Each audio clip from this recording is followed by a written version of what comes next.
Let's talk trades now on NFL Daily. Some players who could be dealt during the NFL draft. A little updated look here at where things stand around the NFL.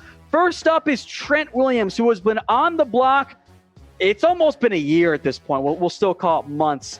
His value, though, has dropped since he missed all of the 2019 season. That is a significant amount of time that he has been out, and he wants a new deal, and the Redskins want a lot, and that's why there's been no deal yet. But frankly, it's time for both these sides to move on. It's time for Trent to say, yes, I'll take less money. It's time for Redskins to say, yes, we'll take less back in a trade. He's not going to play for them this upcoming season, so trade him. I think during the draft, I think the Redskins will end up moving Trent Williams. It's just not going to be what they could have gotten had they dealt him way back in, August or September.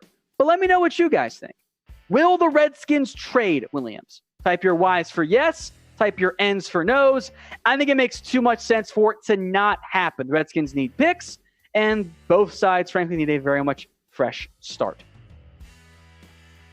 Next up here is Yannick Ngakoue. Yeah, this one's on there. Maybe you guys saw his Twitter rants the past couple days here. Very clearly wants out of Jacksonville. He doesn't want to be there anymore. He's not a happy camper. He's made that clear on social media. His issue is, he's asking for a lot in his extension. That's been a problem. And then, maybe more importantly, Jacksonville doesn't appear all that willing to move on from him. They have not shopped him yet to just the highest bidder. They've had an asking price, and no one has met that asking price at this point. But he's a good player. He's a really good edge rusher. He's had 8 sacks in all 4 of his seasons, and he only just turned 25. So if you're going to give up a pick and a big contract for a player, you want someone entering their prime who's had success so far. Yannick checks off those boxes. So I don't know what he ends up going for, but I think there's a pretty good chance he ends up getting traded. Now, we got 8 more names we're going to roll through here, but I want to hear from you.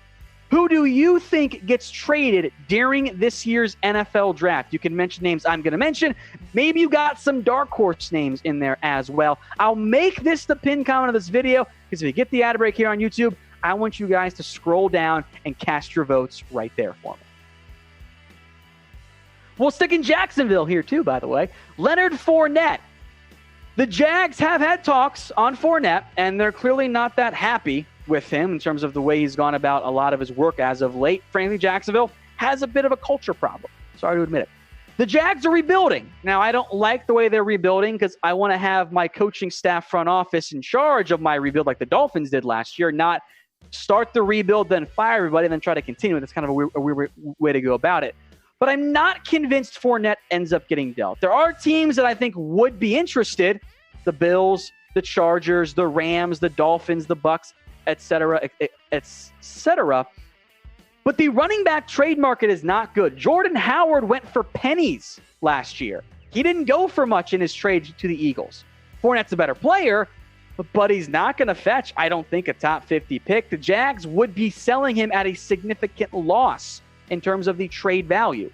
So if you want more on Fournette, go check out the channel. My buddy Harrison Graham already put together a list of the top Fournette destinations and some trade packages as well. So if you want that, go check out the channel. And if you missed it, well, then you need to subscribe, guys, and turn on those notifications because we got videos coming out multiple times every single day on the NFL, and we're not going anywhere, especially with the NFL draft almost here. We'll have every single pick. We'll bring up your comments. We'll interact. It'll be the best NFL draft viewing party that you can enjoy on the internet here at Chat Sports. We'll have way more fun. Unlike the other networks, we'll focus on all the players on day 3 as well, because that's my biggest pet peeve. When no one talks about the day 3 picks, that's not what we do here. We mention every player taken in the NFL draft. I did see this one here in the comment section. Can't say I'm surprised. Jamal Adams. There we go. Yeah, and it just makes sense, right? The Jets, I do think, will end up keeping him, but we have to mention him here on this particular video, right? Like, how do you not? The Jets haven't had extension talks yet, which I think is bad management. Adams was not happy about the trade talks at the deadline last year. Best way to make him happy? Pay him. Just give him 15, 16 million a year. He's worth it. Jets have not done that yet. So if teams call, The Jets will listen. I don't think a draft day trade ends up going down. I think it might end up being a little bit more likely that a trade happens, maybe after the draft, before the season, somewhere in that time frame. But I do think it is possible that a deal ends up going down. The Cowboys have been the single most linked team to Jamal Adams. Here's my trade package, and this is less than what the Jets wanted for him at the trade deadline, but it is also more than what the Cowboys offered for him at the trade deadline. So they meet in the middle. A first-round pick, a future second-round pick, and they throw in Xavier Woods because, well, they don't need him because you sign off Clinton Dix and Adams will be your strong safety anyway. So who says no? Let me know what you guys think. C for the Cowboys or J for the Jets. O.J. Howard is next up here. I'm not quite sure how much I buy that trade report that came out a little bit ago, but the report was that the Bucs are shopping him for a second-round pick. I think that's about right value, maybe a little bit high given how limited time Howard has left on his contract and given he's coming off a down year. But in a bad tight end class, might be getting closer. I think that if they were to trade him, I think it comes in a little bit less than that. And there's one team that I think makes perfect sense for the Bucs and O.J. Howard. That's the New England Patriots. So I try to put together this trade package. I wish I had a second rounder because I think a late second would be almost perfect for this deal. But the Patriots don't have one because they traded away from Mohamed Sanu. Oops.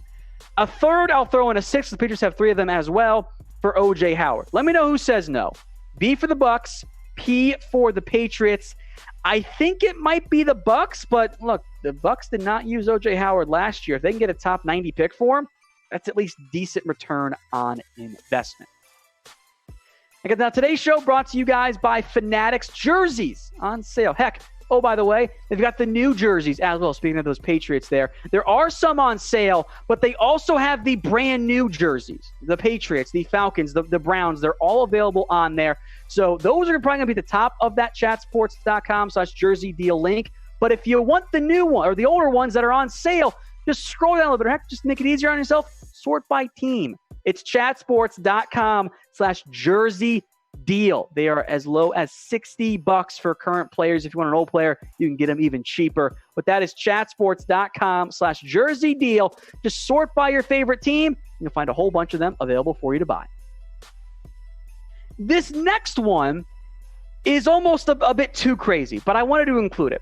Alshon Jeffrey, because the Eagles would love to move on from him. Jeffrey has leaked negative things about Carson Wentz. That's not good for team morale, not whatsoever. They have been attempting to trade him. The issues are, and the other teams know, Jeffrey's not getting cut. The Eagles literally cannot cut his contract. They guarantee too much money. It's not possible. They eat way too much debt. He's coming off a foot injury that requires surgery. It was frank foot injury. So if a team were to trade for Jeffrey, A, they're not going to give up very much. And B, the Eagles might even eat a little bit more money on top of that. So I went with a unique trade to the Jets. The Eagles get the Jets' last pick available, 211. The Jets get Alshon Jeffrey. I don't even know if the Jets would want to do this, but GM Joe Douglas has ties to Philadelphia, so there is some familiarity there. And if the Jets want to address offensive line in round one, maybe try and gamble on a veteran receiver in round two. In the end, Jeffrey is in a unique and awkward spot. If he does get dealt, it's not going to be from very much. Let me know who says no. 1 for the Eagles and 2 for the Jets. Andy Dalton is next up here, who I thought for sure was going to get dealt, and then the quarterback market quickly dried up. The Bengals are going to take Joe Burrow, number 1 overall. That leaves Dalton and his $17.7 million contract with the Bengals. They can save pretty much all of that with a cut or a trade. I think there will be some renewed interest in Dalton in year one or during the draft. Maybe a team like the Patriots wants to finally get involved. The issue for Dalton is that, well, simply put, he's not quite the same player he was remotely in his prime. He's coming off 2 kind of nearly 3 almost middling years that the production has not been great. The completion percentage has died down a little bit. So for the Bengals, I have to keep him, If they can find a taker on draft night, I think he's gone. I think that's all they have to do. And if Dalton redoes his deal, makes it a little bit easier for that to actually go down. Next up, another quarterback, Josh Rosen. It's okay if you guys forgot about him because he's been a bust. No way around it in the NFL. The Dolphins could take another new franchise quarterback this year, be it at 5, at 18, 26, whatever. Rosen doesn't appear to be the franchise guy. So if they draft somebody early, you're probably going to try to move on from Rosen. The issue is he's not going to fetch very much. Now, he is cheap, and that makes it a little bit easier to handle in terms of trade value. But I think a day 3 pick at best is what you end up getting if you're the Miami Dolphins. So with that in mind, both players are on the market. Let's say that their cost ends up being pretty similar. And maybe it comes in as like a 6th round pick or something like that. Which one would you rather have? Type D for Dalton and R for Rosen. My guess is that it depends on where you're at. If you're a team like the Packers, for example, you might prefer Rosen to try and groom him. If you're a team, like the Colts or something like that, maybe looking for a veteran backup, or the Patriots, maybe you go Dalton. But get your votes in there for me, D or R. Almost went with Marquise Goodwin here, but I went with Kenny Stills instead. A little bit more expensive than Goodwin, but has had more production as of late in the NFL, especially given the injury issues for Goodwin.